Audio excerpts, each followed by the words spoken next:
Good morning, everyone, including Professor Stone. Thank you again for joining us and welcome. Jeff Stone is the Edward H. Levi Distinguished Service Professor of Law at the University of Chicago.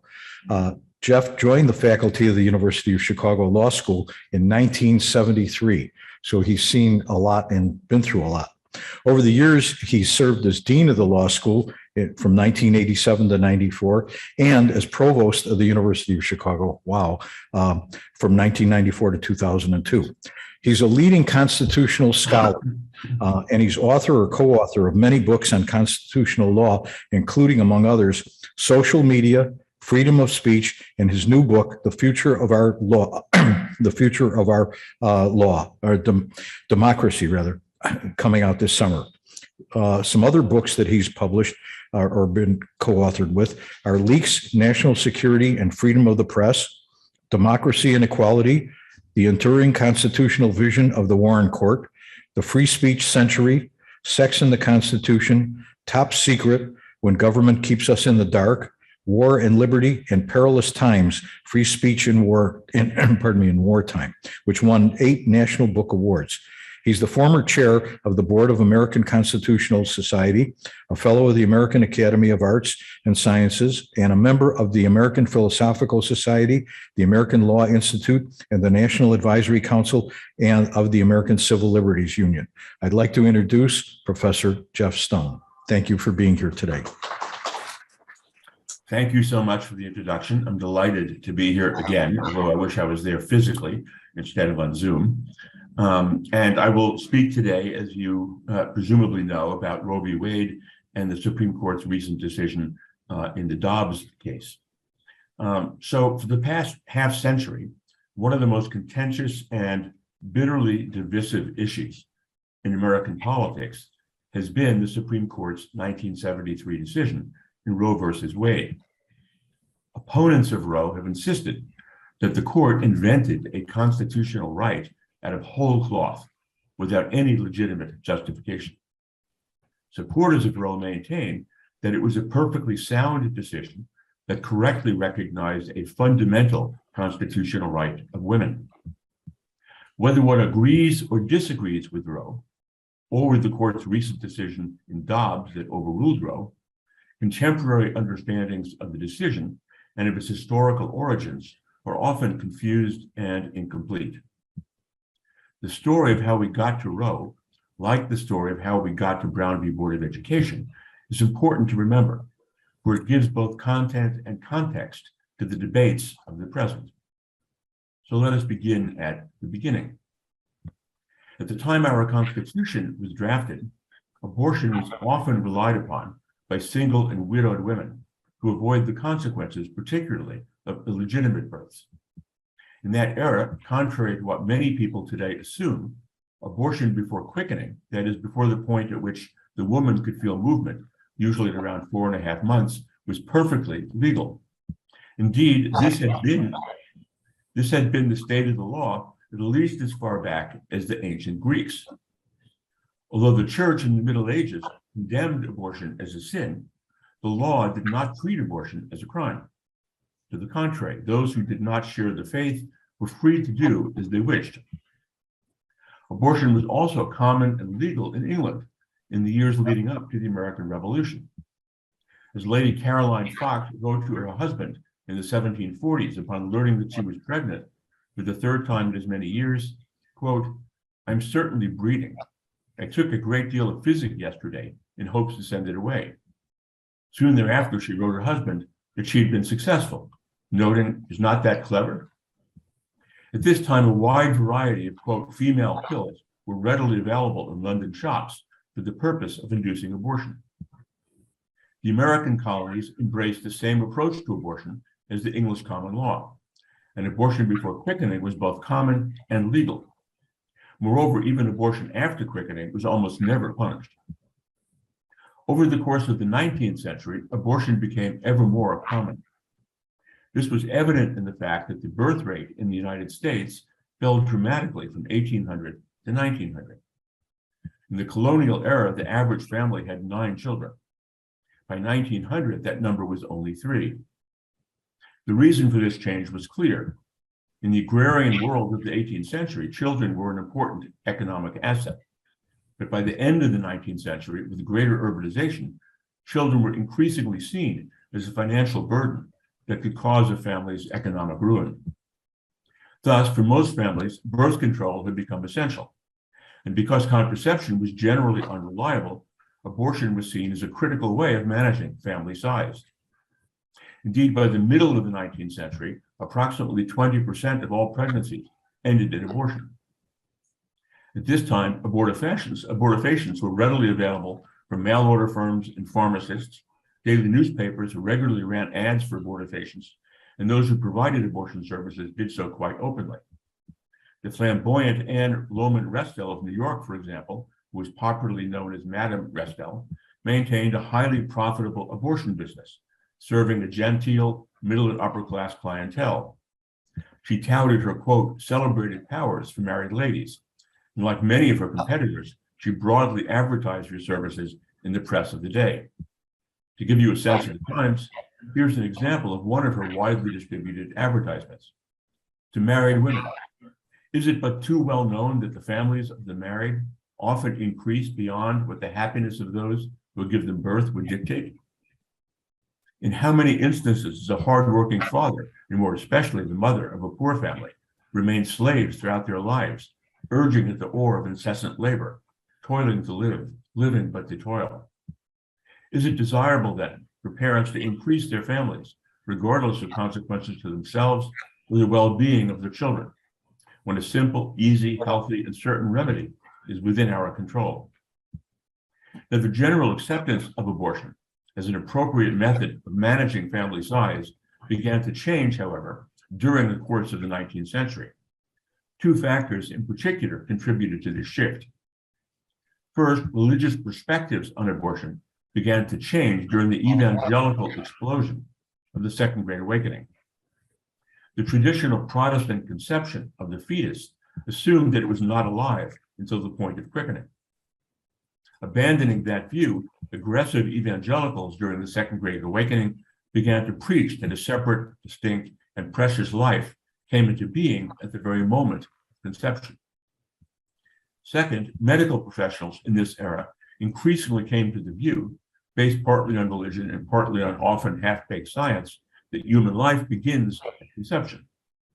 A professor at the University of Pennsylvania Medical School, for example, published a pamphlet in which he confidently asserted that newly conceived embryos could think and could perceive right and wrong. In the 1850s, the Boston doctor and religious moralist Horatio Storer initiated a concerted physicians' crusade against abortion. Storer decried the growing frequency of abortion and maintained that the primary cause of this phenomenon was the general demoralization of women and widespread ignorance of the true character of abortion. Storer insisted that many women who have an abortion become confirmed invalids and develop serious and often fatal organic disease. He added that some women who have an abortion die, either immediately or shortly thereafter, as a result of, quote, moral shock than the very thought of what they have done, while many others are driven to insanity. Storer charged that children born to a woman after she's had an abortion are often deformed or diseased, and that they too therefore bear the burden of their mother's heinous act.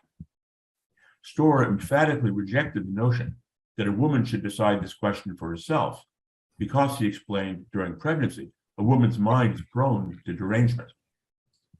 As a result of Storer's campaign, in 1859, the newly founded American Medical Association adopted a resolution condemning abortion at every stage of gestation, except when necessary to save the life of the woman.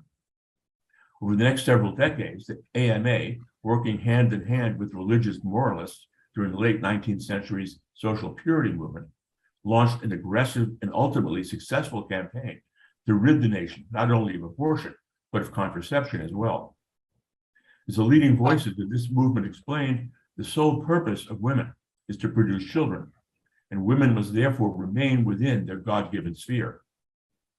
By the end of the 19th century, in a complete reversal of the world of the framers, every state had enacted legislation prohibiting the distribution of any product designed for the purposes of contraception, and every state had enacted legislation prohibiting abortion at any stage of pregnancy, unless a doctor certified the abortion was necessary to save the life of the woman. Thus, for the first time in Western history, abortion was unlawful even before quickening, and women who sought abortions were now themselves subject to prosecution. Opponents of birth control insisted that the issue was simple. If a woman didn't want to get pregnant, then she shouldn't do anything that might get her pregnant. It was as simple as that.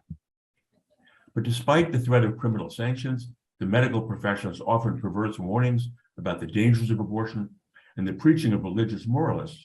Women in the late 19th century continued to seek abortions in record numbers.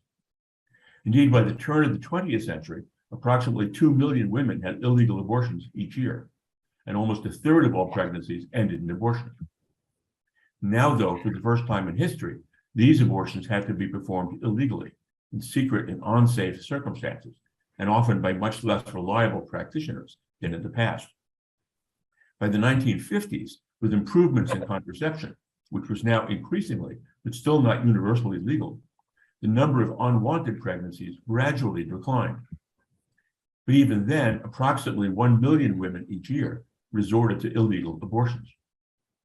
The vast majority of these women continued to turn either to self-induced abortion or to the dark and often forbidding world of back alley abortions. Women who resorted to self-induced abortion typically relied on such methods as throwing themselves down a flight of stairs, or ingesting, douching with, or inserting into themselves a chilling variety of chemicals and toxins, ranging from bleach to turpentine to gunpowder. Knitting needles, crochet hooks, scissors, and coat hangers were among the tools most commonly used by women who attempted to self-abort. Approximately 30% of all illegal abortions at this time were self-induced. Women who sought abortions from back alley abortionists encountered similar horrors.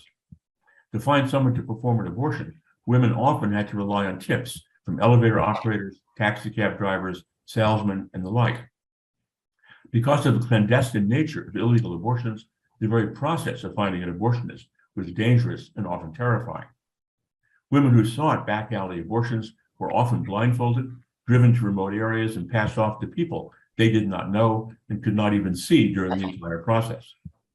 Such abortions were performed not only in secret offices and hotel rooms, but also in dank bathrooms, in the back seats of cars, and literally in back alleys. The vast majority of these abortions were performed either by persons with limited medical training or by rank amateurs, including elevator operators, prostitutes, barbers, and unskilled laborers. In addition to those who died in the course of illegal abortions, many thousands more suffered serious illness or injury. The stories of women who suffered through this nightmare are legion. One woman recalled to a fellow college student who had had an illegal abortion was too frightened to tell anyone what she had done. She locked herself in the bathroom in her dorm and quietly bled to death. In another incident, 28-year-old Geraldine Santoro bled to death on the floor of a Connecticut hotel room after she and a former lover attempted an abortion on their own. The former lover, who had no medical experience, used a textbook and some borrowed tools. When things went terribly wrong, he fled the scene, and Santoro died alone. Now, the occasional visibility of such incidents, and I say occasional because abortion was illegal, and the vast majority of women who had abortions could not tell anyone that they did so. It was mainly only when someone died that it became visible. But the occasional visibility led some religious organizations that had previously been silent on abortion to address the issue more directly. Protestant churches varied in their opinions. The United Methodist Church, for example, acknowledged the sanctity of unborn human life, but nonetheless proclaimed that because we are equally bound to respect the sacredness of the life and well-being of the woman, for whom devastating damage may result from an unacceptable pregnancy, we support the removal of abortion from the criminal code. Similarly, in 1968, the American Baptist Convention came to the conclusion that abortion should be a matter of responsible personal decision.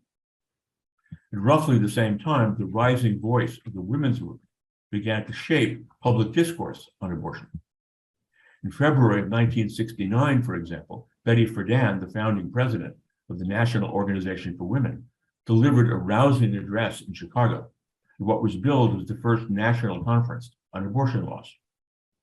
Friedan declared that, quote, "there is no freedom no equality possible for women until we assert and demand the control over our own bodies, over our own reproductive process. At the end of the conference, the participants founded the National Association for Repeal of Abortion Laws, NARAL, on the premise that what was needed was a complete overhaul of America's laws. Recognizing the basic human right of a woman to control her own reproduction, NARAL declared that it was, quote, dedicated to the elimination of all laws that would compel a woman to bear a child against her will. Later that year, Planned Parenthood and the American Public Health Association also called for repeal of America's abortion laws and declared abortion to be a fundamental personal right of the woman. As these organizations moved to the forefront of national debate, the law began to change. In 1970, 4 states, Hawaii, Alaska, Washington, and New York, legalized abortion in the first trimester, thus restoring the law to more or less what it had been at the time our Constitution was adopted. Opponents of these laws, however, quickly mobilized their forces. And adding fuel to the fire, in early 1972, Congress approved the Equal Rights Amendment and submitted it to the states for ratification. This immediately led religious and conservative activists to tie the issue of abortion to even larger conflicts about the appropriate role of women in American society and to the meaning of so-called family values. Suddenly, the legislative progress in abortion that had begun only a few years earlier ground to a halt. Despite growing and clear majority support for legalizing abortion, no state legislature now acted on that view. Several factors contributed to this legislative paralysis. The most important was that the initial round of pro-abortion legislative victories energized abortion opponents. Excuse me. And they organized with extraordinary effectiveness. Those opposed to abortion threatened to act as single-issue voters, and they communicated that attention to elected officials with perfect clarity. Legislators knew all too well that although a substantial majority of citizens supported legalizing abortion, when Election Day rolled around, committed single-issue voters could effectively vote them out of office. Faced with this sudden paralysis in the legislative arena, pro-choice advocates began for the first time to think about challenging the constitutional and anti-abortion laws in the courts.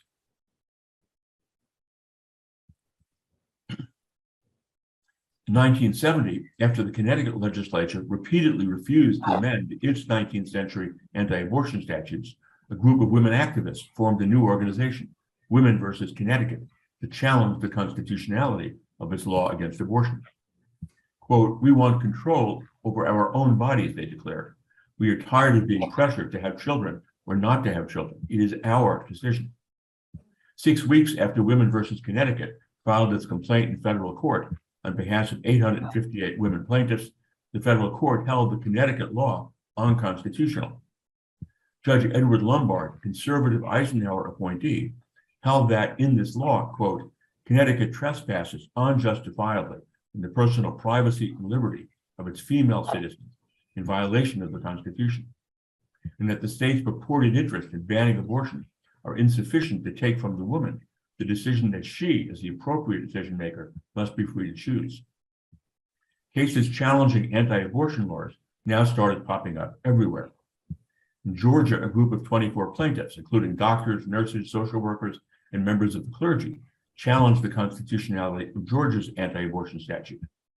The federal court in Georgia also held the statute unconstitutional, explaining that the constitutional concept of personal liberty embodies a right to privacy that is broad enough to include the decision to terminate an unwanted pregnancy.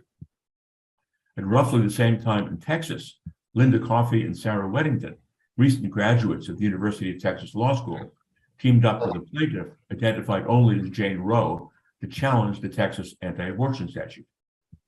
On June 17, 1970, the federal court in Texas held that the Texas law violated the fundamental right of women to decide for themselves whether or not to have children. A year later, the Supreme Court of the United States announced that it would hear the case of Roe versus Wade. Now, many Americans today think of Roe v. Wade as a radical left-wing decision, but that was not at all the view at the time. By 1973, a substantial majority of Americans supported the right of a woman to terminate an unwanted pregnancy.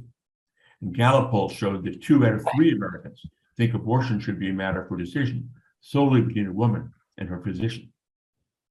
Moreover, as we've seen, the lower courts were already moving sharply in a direction that anticipated the decision in Roe. Though the Constitution does not expressly mention a right to abortion, the Supreme Court has long understood that the framers of the Constitution did not intend to limit the rights of Americans only to those rights expressly guaranteed in the Constitution, like the freedom of speech, freedom from unreasonable searches and seizures, and the right to equal protection of the laws. Indeed, the framers clearly understood that those terms were vague and that over time, the Supreme Court would have to give them meaning. Moreover, there were other provisions of the Constitution that were clearly understood to protect rights that were not explicitly mentioned in the Constitution. The Ninth Amendment, for example, states explicitly that, quote, the enumeration of certain rights in the Constitution shall not be construed to deny or disparage other rights retained by the people. In an overwhelming 7-2 decision, the Supreme Court in Roe held that the Constitution did indeed guarantee a woman's right to decide for herself whether or not to bear a child. Strikingly, 5 of the 6 justices appointed by Republican presidents, including 3 of the 4 appointed by Richard Nixon, who opposed abortion, joined the decision. Indeed, without their support, Roe would have come out the other way. That Warren Burger, Harry Blackmun, and Lewis Powell joined Justices Douglas, Brennan, Stewart, and Marshall in Roe speaks volumes about the mainstream nature of the decision at the time. The plain and simple fact is that at the time Roe was decided, the justices did not view the abortion issue as posing a particularly divisive ideological question. I, by the way, can personally attest to this because I was a law clerk for Justice William Brennan when Roe v. Wade was decided, and therefore had the opportunity to see and to participate in what was going on behind the court. Though the justices certainly understood the stakes in the case, none of them imagined at the time that Roe would later come to be a central flashpoint of American politics. This understanding of Roe is consistent with both the news coverage and the public reaction at the time. The editorials and commentaries about Roe were overwhelmingly approving. Even newspapers in traditionally conservative states took this view. The Atlanta Constitution, for example, characterized the decision as realistic and appropriate.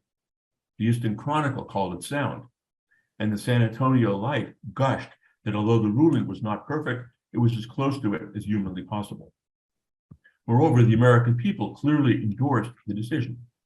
In polls taken at the time, more than 60% of Americans approved of Roe v. Wade. But to put that in perspective, it's useful to compare the public's reaction to Roe with its reaction to other, much more controversial decisions. 1962, for example, after the Supreme Court held that prayer in public schools was unconstitutional, 79% of Americans disapproved.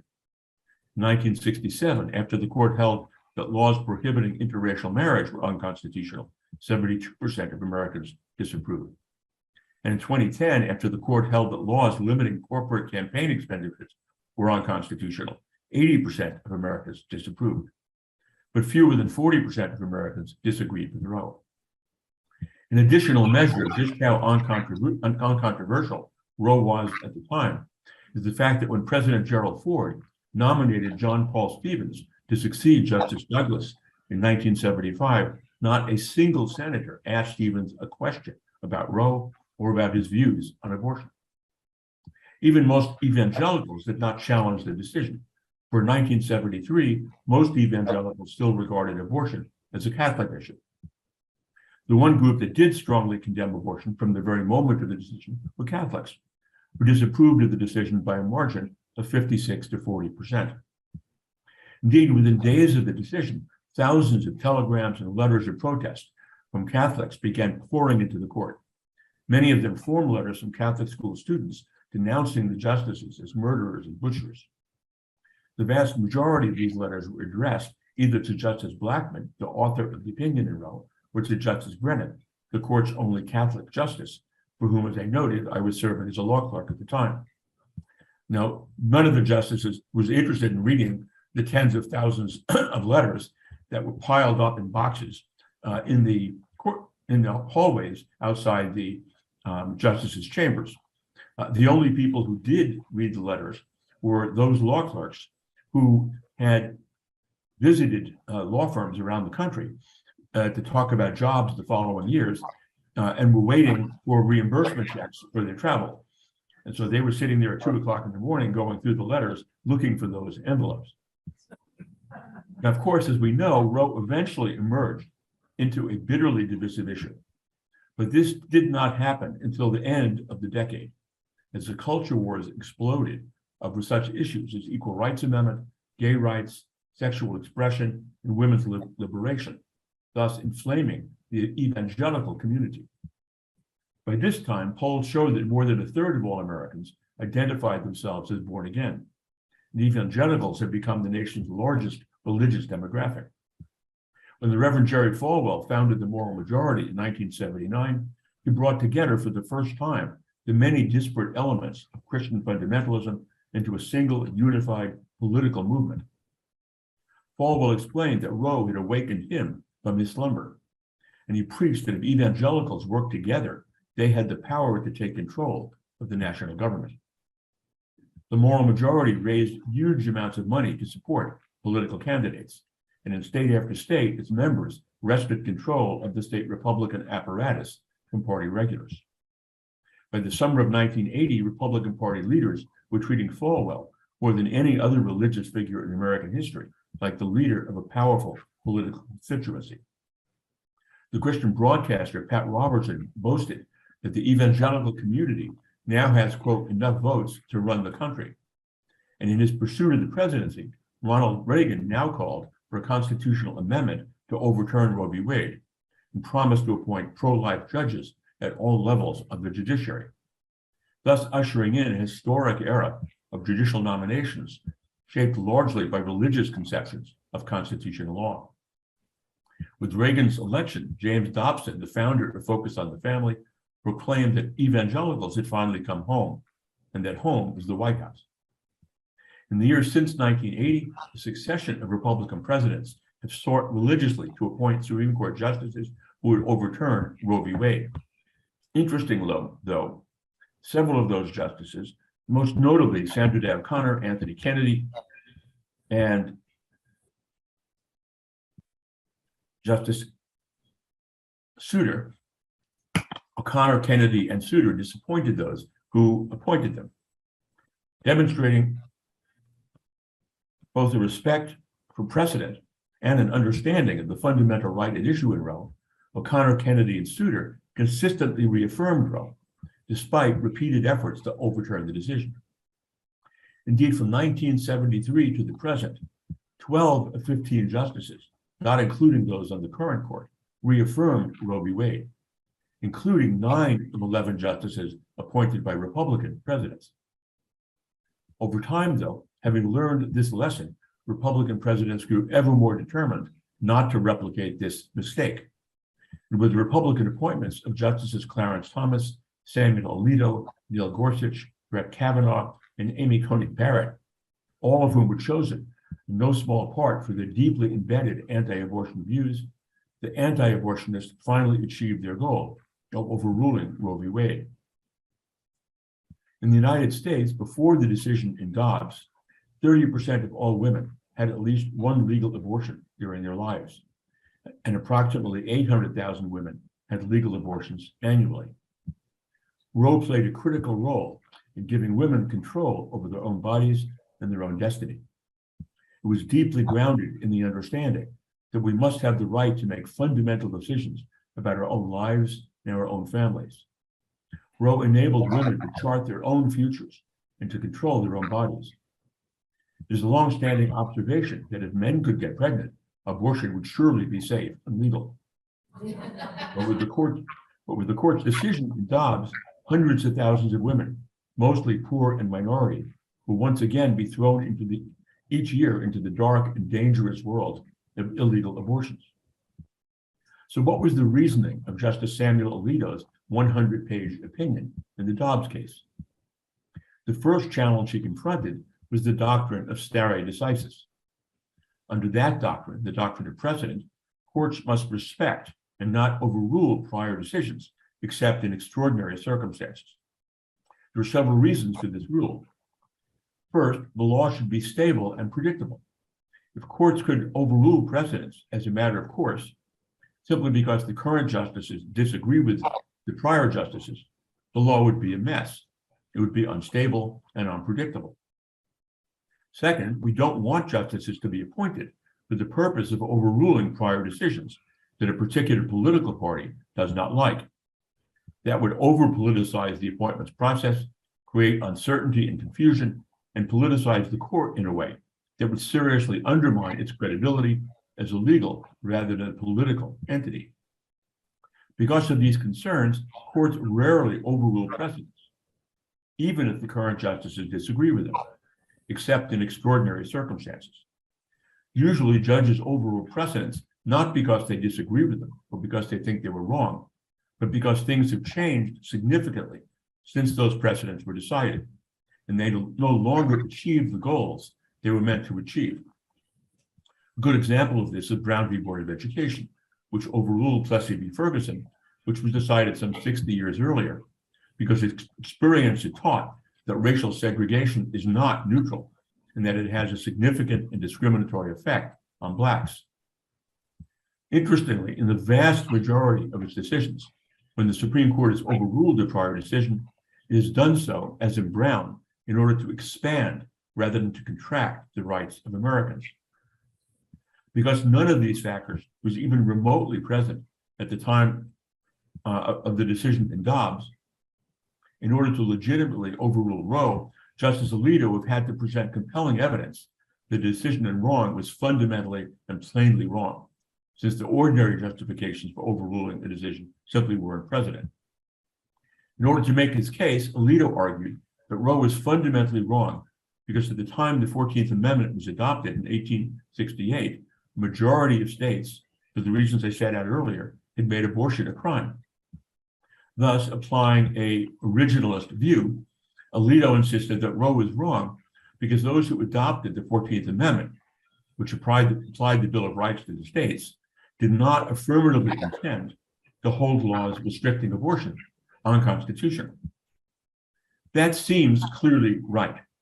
The framers of the 14th Amendment simply were not thinking about abortion in 1868.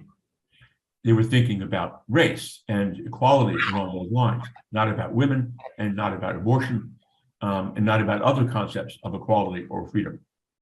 And if asked at the time, they surely would have said that the 14th Amendment was not intended to make laws prohibiting abortion unconstitutional. The question, however, is whether that is a correct way to interpret the Constitution.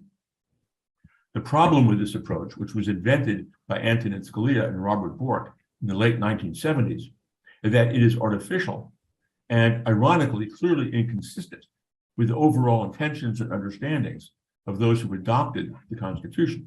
What the framers were doing was not freezing the meaning of these intentionally vague and open-ended provisions of the Constitution, but they were adopting principles that needed to be interpreted and applied over the course of centuries. In applying those principles, courts, they knew, should try to fulfill the aspirations of the relevant provisions, but not limit their meaning to what the framers themselves understood them to mean. Let me give you just a few examples. At the time the Equal Protection Clause was adopted, none of the framers thought it had anything to do with women. At that time, women could not be lawyers, they could not be doctors, they could not be policemen, they could not serve on juries, and on and on and on. Over time, the court came to understand that the fundamental principle of equal protection of the laws was not bound by the original understanding of the framers, but by the principle of equality. I could give hundreds of similar examples.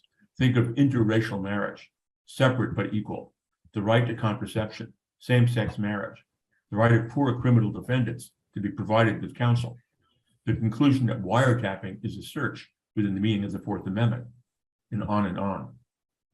Although Alito's originalist view seems credible to some very conservative lawyers and judges, it has never carried the day in the Supreme Court or in the profession of law. The problem with originalism is that it is not originalism.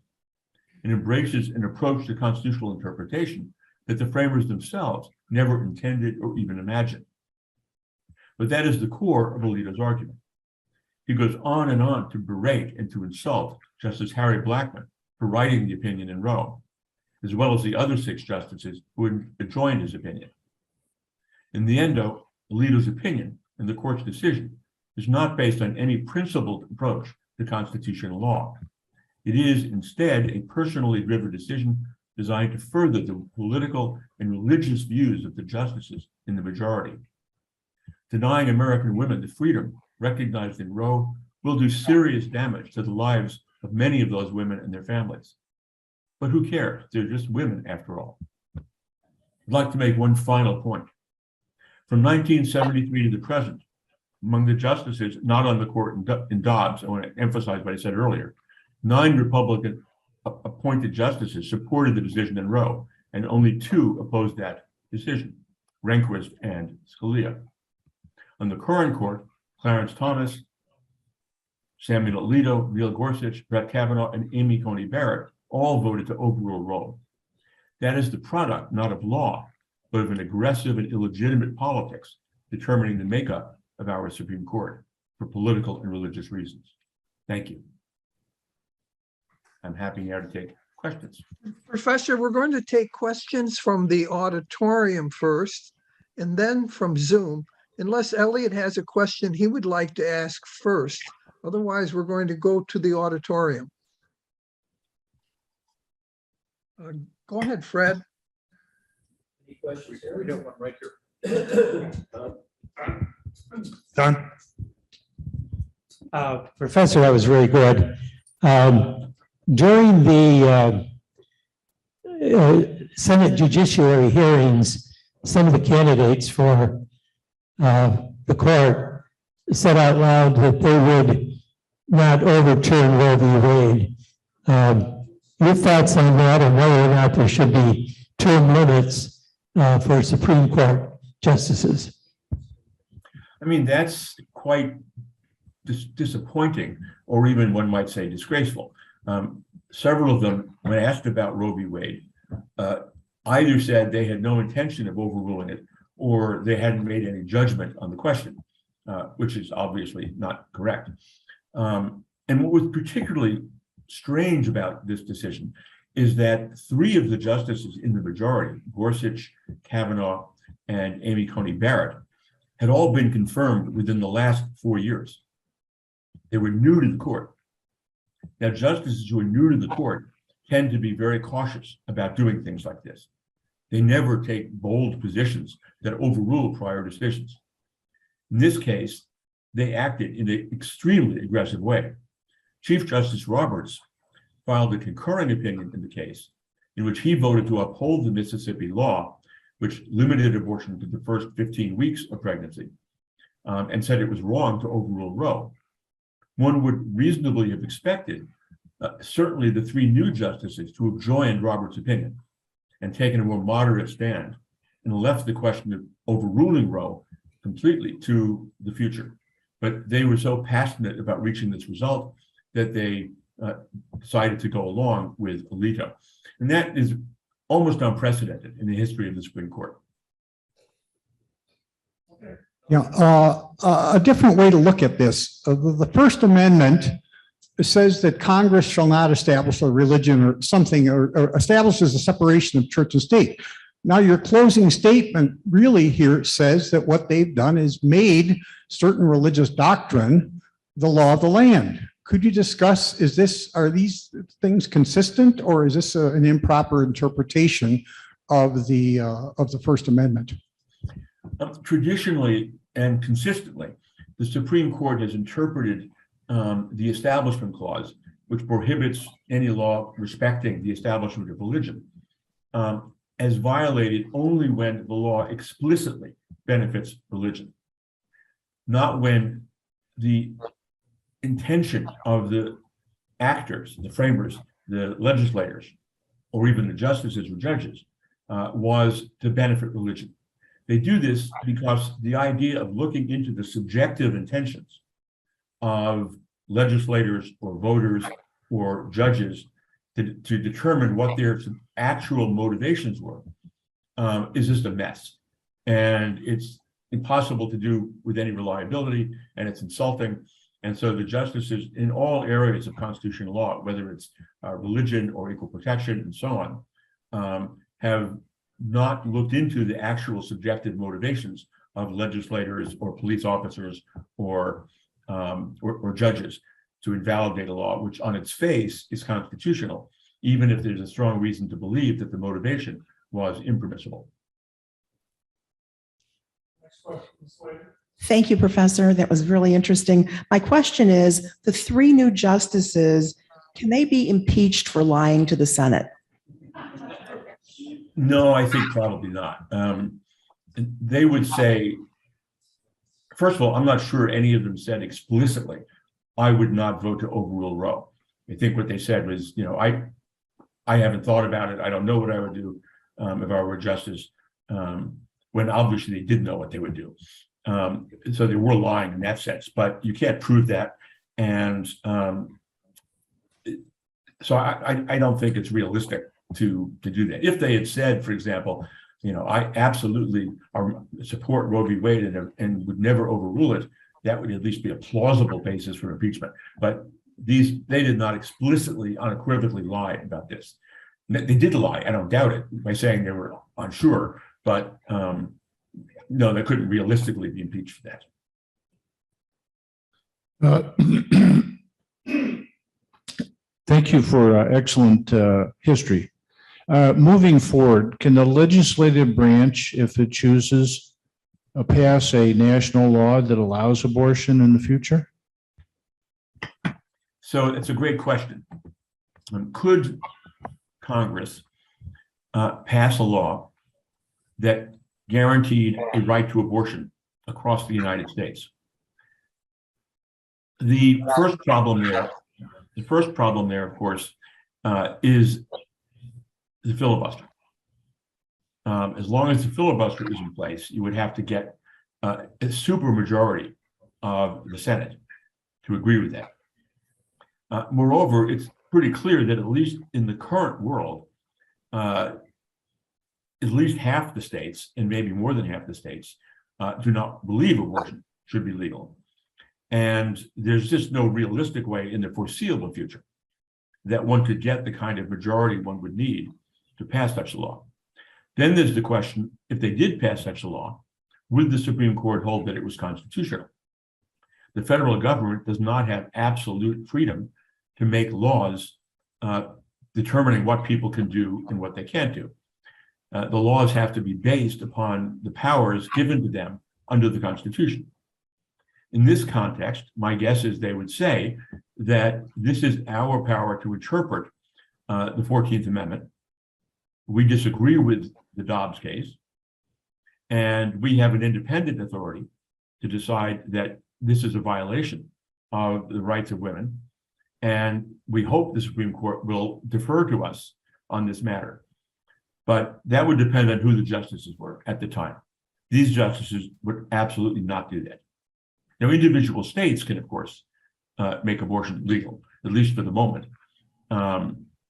It's not wholly impossible. I think it's unlikely, but it's not wholly impossible that these justices would hold that a fetus is a person within the meaning of the Constitution. And just as you cannot decide to kill your 2-year-old child because you don't want it anymore, they could say you cannot have an abortion because that is killing a human being in the same way that killing a 2-year-old would be. I hope they won't do that. I don't think they will do that, but it's not impossible given how extreme they were in this decision. Next question over here. Thank you very much. The presentation was wonderful. Thank you. I'm very concerned that we're going to be going legally from state to state, charging women for abortion, or going to a state where it's legal and someone passes a border. How is this mess going to be resolved? And can it be? Well, one reality is that if women do and can go to another state to have an abortion, women who have reasonable resources can simply afford to do that. Poor women, and particularly minority women, simply do not have those resources. And to the extent it's legal to do that, it is very important to provide the resources to organizations like Planned Parenthood and so on, to enable them to subsidize poor women in their ability to go to another state to have an abortion that's legal in that state. So one difficulty with this is simply the reality of finances, the reality of economics. The second issue, of course, is that states which are in the process of outlawing abortion now, or reinstituting their prior laws against abortion, are now talking about passing laws that make it a crime for any of their residents to go to another state to have an abortion, and two, to make it unlawful for anyone from another state to fund a citizen of their state to go to another state to have an abortion, and to make it a crime for anyone in their own state to fund a woman to cross state lines to have an abortion. Whether any of those laws would be held constitutional or not is an open question. The courts never decided anything quite like that because no state has ever done those things, frankly. Throughout history, if marijuana is legal in Indiana and not in Illinois, you could go to Indiana and smoke some grass, and Illinois would never think of punishing you, and nobody would have imagined that they could do so. You are free as an individual to go to other states and to do whatever is legal in those states. But a number of states are now passing laws that make it a crime to do that, and it will ultimately depend on the Supreme Court to decide whether those laws are constitutional. Justice Kavanaugh, in his concurring opinion in Dobbs, said in passing that he would not think it would be appropriate to uphold a law that prohibits a woman from going to another state to have an abortion, where in the other state the abortion is legal. He just said that in passing, but we don't know what the other justices would do. But it would be extreme and unprecedented to do that. Yes, thanks so much for your presentation. Just out of curiosity, can you explain, you explained who Roe was, but who was Wade, and what, in the Dobbs case, what are the two people, or, how did that name get there? And also, how many different courts had to rule before these cases got to the Supreme Court? How many what? How many courts had to rule before it got to the Supreme Court? How many different did it have to go through? First of all, for a case to get to the Supreme Court, ordinarily, either a state Supreme Court decides a case on constitutional issues, or a federal district court and a court of appeals decides the issue. And generally no more than that. That's standard procedure. Now, the Supreme Court agrees to decide only a tiny percentage of the cases that come before it, well under 1% these days. But it's not that hard to get a case before the Supreme Court if the justices want to hear it.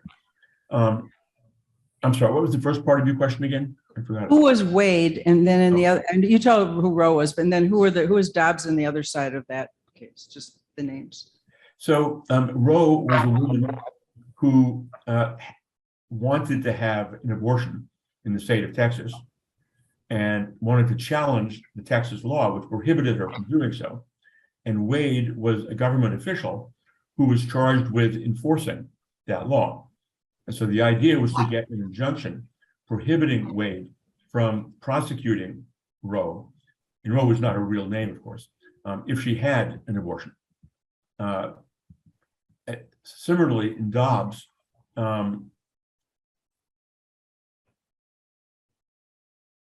Dobbs was a woman who wanted to have an abortion in Mississippi before 15 weeks of pregnancy, after 15 weeks of pregnancy, because it was thought to be medically useful. And Mississippi law said you cannot have an abortion up to 15 weeks. So she brought a lawsuit challenging the constitutionality of the Mississippi law, and that's what came to the Supreme Court. And again, as I said earlier, part of what's weird about what the court did in Dobbs is the only issue in the case was whether the 15-week rule was constitutional, not whether Roe v. Wade as a whole should be overruled. And yet the 5 justices in the majority disregarded that traditional factor and decided to go whole hog to overrule Roe, even though that issue was not actually before them, which is pretty amazing. Yes, I think we have to kind of expand our definition of what an abortion is, because it's not only unwanted pregnancies.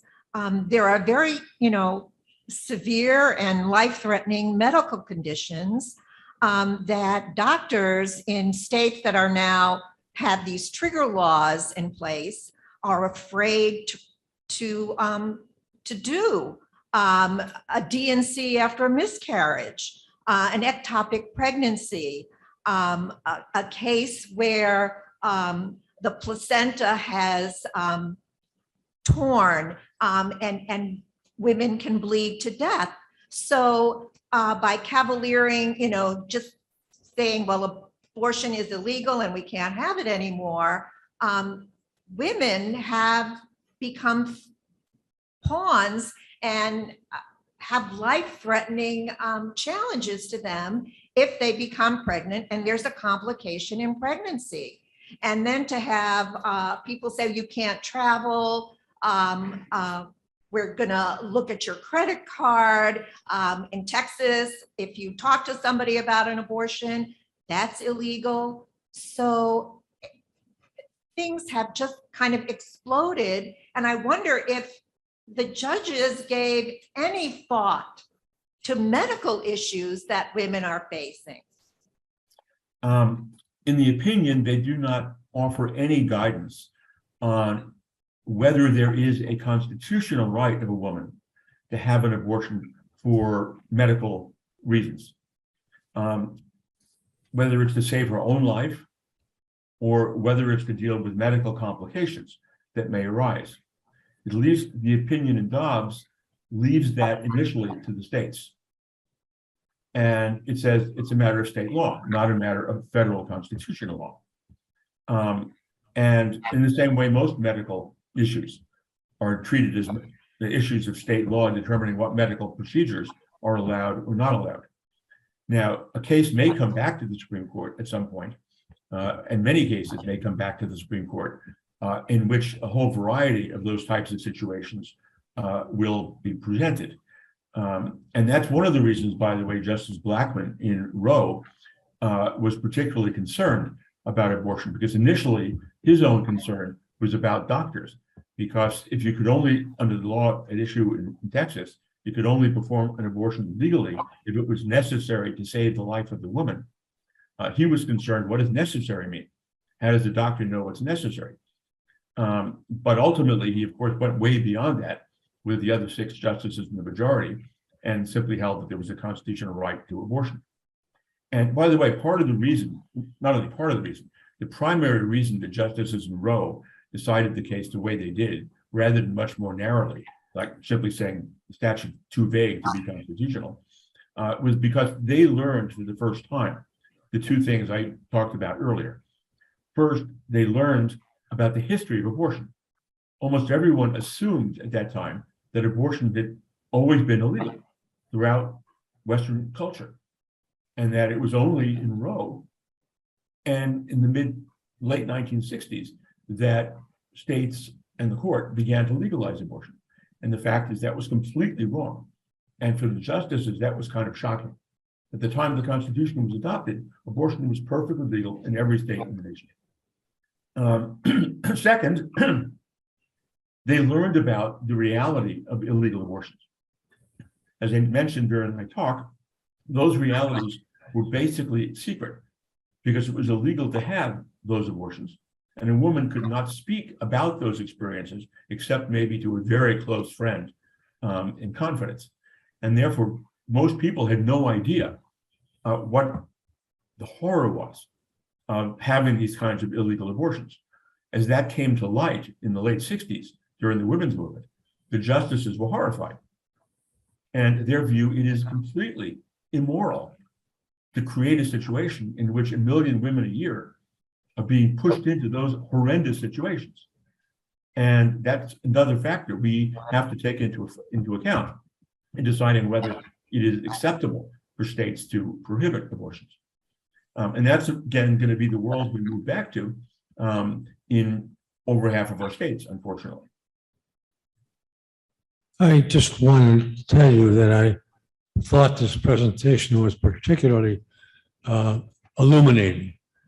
And I would hope that we would find a way to be able to transcribe it so I could get a copy to basically show to my family, who is, as you suggest, conflicted about this question without the benefit of the historical background that you've provided. So I don't know if we have an opportunity to buy a copy of it, but I wish we would, because I certainly would love to be able to get it. And second question, is it not the purview of the states to control this kind of activity as opposed to the federal government? Now, shouldn't this be really a state issue, as it will now become? Well, I mean, should it be depends on the meaning of the Constitution. The Constitution takes a lot of discretion away from the states about freedom of speech, about freedom of religion, about unreasonable searches and seizures, about due process of law, about providing a lawyer to a criminal defendant if they can't afford one, about equal protection of the laws, and on and on and on. So there are all sorts of limitations on what states are permitted to do under the federal Constitution. And the question is whether this is one of those limitations. And, you know, one can argue that it shouldn't be. There were 2 justices who dissented in Roe, although they wrote very modest opinions. And there are a number of lawyers around the country, of course, who believe Roe was wrongly decided. But there's also a lot of lawyers around the country who believe that the Equal Protection Clause shouldn't apply to women. Originalists would take that position, and certainly shouldn't apply to gays, and that the First Amendment shouldn't apply to sexual-oriented speech, and on and on and on. So, yeah, there are people who believe that Roe v. Wade was wrong, and there is an approach to constitutional interpretation put forth in Dobbs that would suggest that that's the right answer. My view is that it's not the right approach to constitutional interpretation, and it's not the approach the court has ever taken before. And it's not the approach, by the way, these justices themselves take. They themselves, for example, vote to radically expand gun rights way beyond the original understanding of the framers who adopted the Second Amendment. And they radically expand the right of corporations to spend limitless amounts of money in the electoral process, which was never the original intention of the framers. So they do this themselves, and they're totally not originalist when they do that. But you know, this is they leap onto this when it's to their convenience. Just to let you know that all of our programs from the North Shore Senior Center Tuesday Club are available on our YouTube website. Yes. That is, I note that in your talk, neither in your talk nor in anything that I've read about the Dobbs decision, was there much or any discussion of exemptions for rape or incest. Could you comment on that, please? The court in Dobbs does not address that question. It simply says there is no constitutional right to abortion, and presumably leaves for another day the questions about rape or incest or the life and health of the woman. And so that's just an open question right now. And they're basically leaving it to the states at this point. And whether they'll turn around and say you cannot prohibit a woman who was raped from having an abortion, from a constitutional standpoint, they have simply taken off the table. Thank you, Professor. This was just an amazing hour that I spent. I have a question. Your history was illuminating, and so much of what is going on in our country is based on religious affiliation.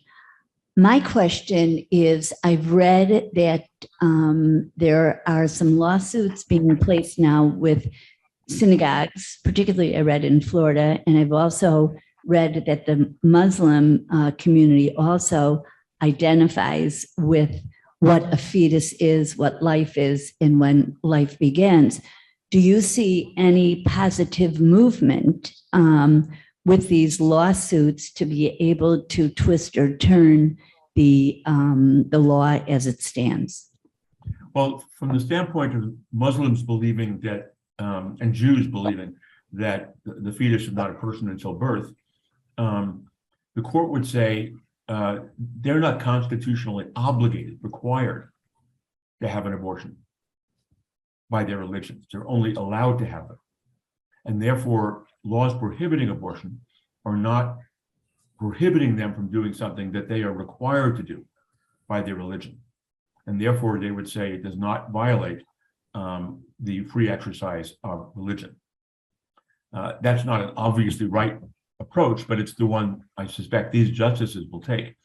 The extent to which, one of the reasons I talked about religion here is that this court has already, beyond this issue, beyond the abortion issue, gone far beyond its predecessors in holding laws unconstitutional because it says they violate religious rights. So, one example of this was the coach in a public school who goes on the football field after games and prays, kneels and prays.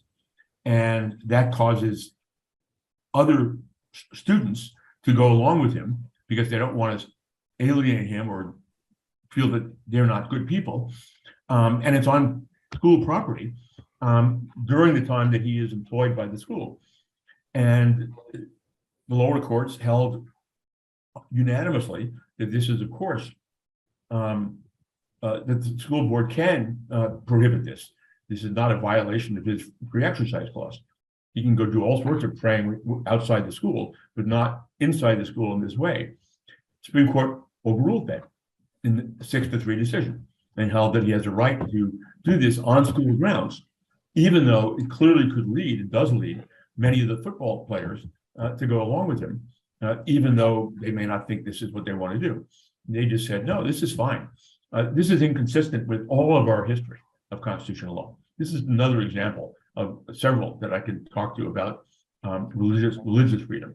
And one other example is that in Maine, the state provides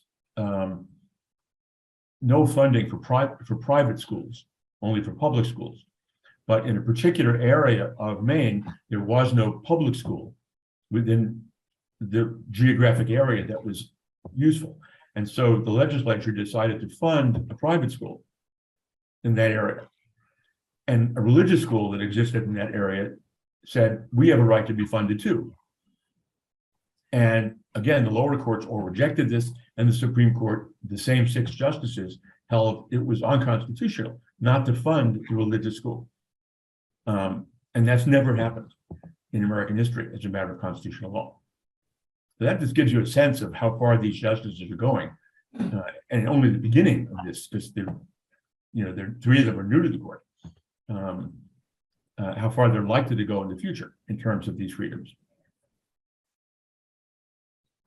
Professor, Whoever asked me for a copy of the talk, are you okay with using the video that I just heard was made available? yes. Professor, yes, we have that. We'll make that available through North Shore Senior Center, the entire recording. Okay, so anyone who wants to show it to family members or whatever can simply show it. You'll receive a copy of it. Okay, good. Well, we really appreciate your insightful comments, thoughts, and ideas. And with your permission, could we take some additional questions from the chat group? Or are we overstepping our time? No, I'm okay. I have some time if you want. Okay, thank you, Elliot. And I'll cherry pick some because you have touched on these, Professor, some of them.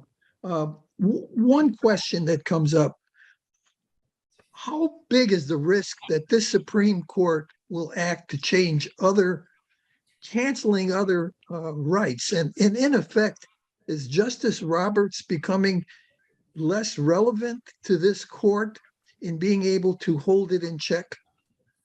Well, as the decision in this case suggests, Roberts by his own nature is more moderate than the other 5 Republican appointed justices. Although relative to past justices, he's pretty conservative, but relative to these 5 who are pretty extreme, who are more conservative than any justice in the history of the Supreme Court, at least in the last century, apart from Scalia. And there are 5 of them there. So Roberts has been increasingly marginalized because of the radicalism of these 5. And I'm sure that's very frustrating for him because he clearly wants to be able to shape the jurisprudence of the court in some way as Chief Justice. I'm sorry, what was the other part of the question?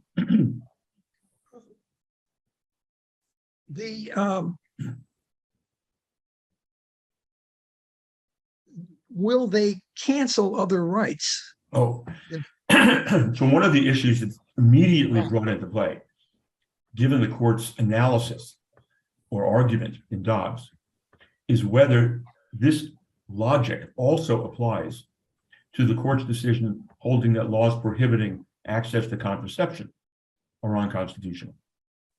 Laws prohibiting gay rights are unconstitutional.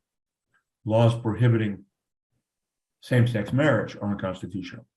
Laws prohibiting interracial marriage are unconstitutional. None of those can be said to pass the test that Alito applies in Dobbs. These were all issues which at the time the 14th Amendment was adopted were illegal in many of the states, and no one who adopted the 14th Amendment was thinking about any of them at the time the 14th Amendment was adopted. So if you were to take Alito's reasoning seriously, all of those issues would have to be overturned. And, it may seem weird to think that contraception would be illegal, but that was the law in the United States for 70 years, from the late 19th century until the early 20th century in almost all states.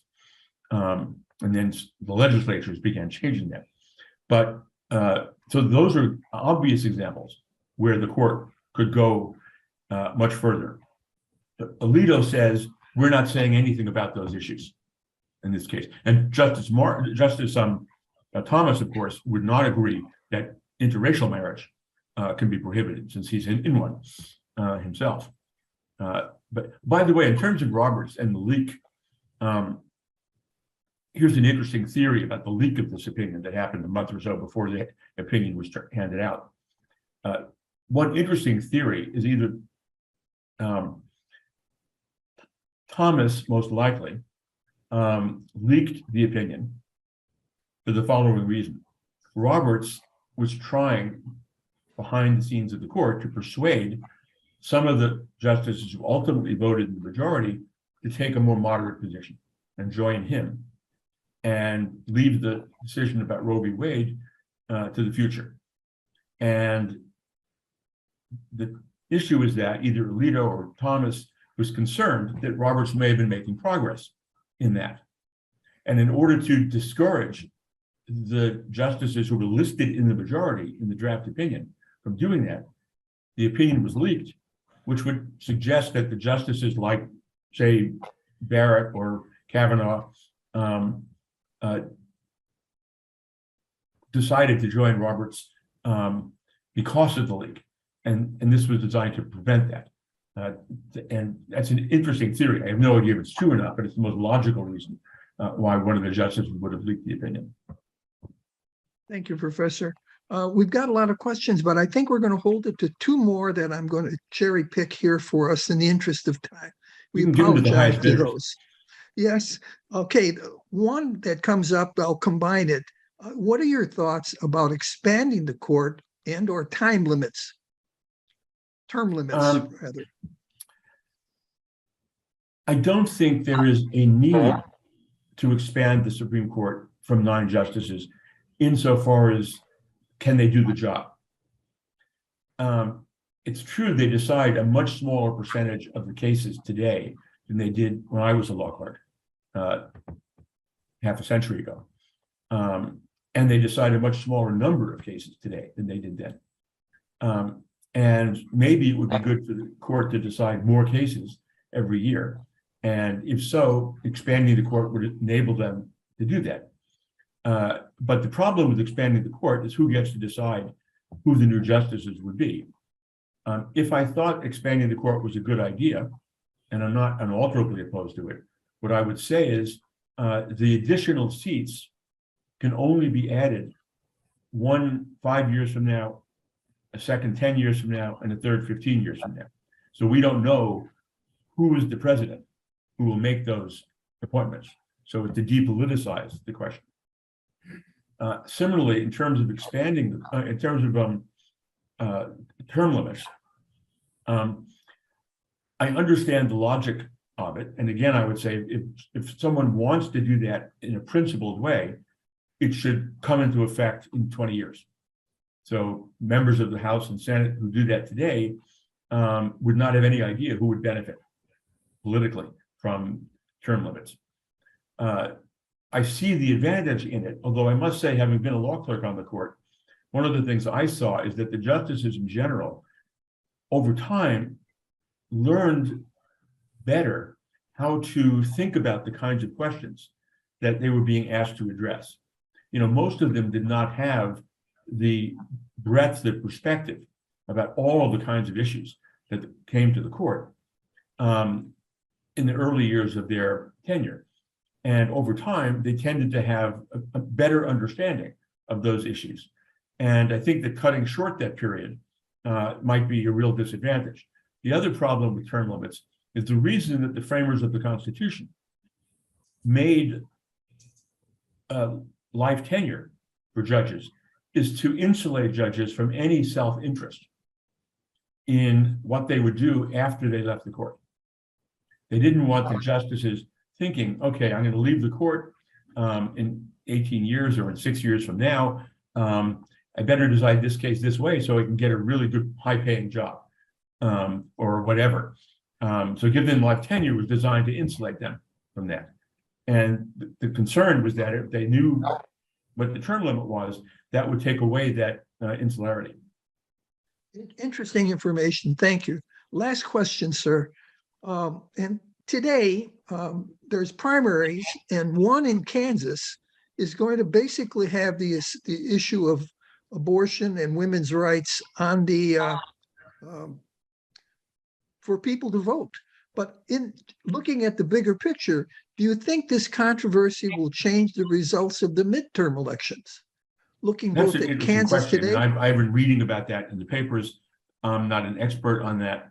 I would hope personally that it would inspire people who support abortion to be much more willing to take the time to vote, to elect officials in their states and in the federal government who will protect the rights that they themselves believe they should have.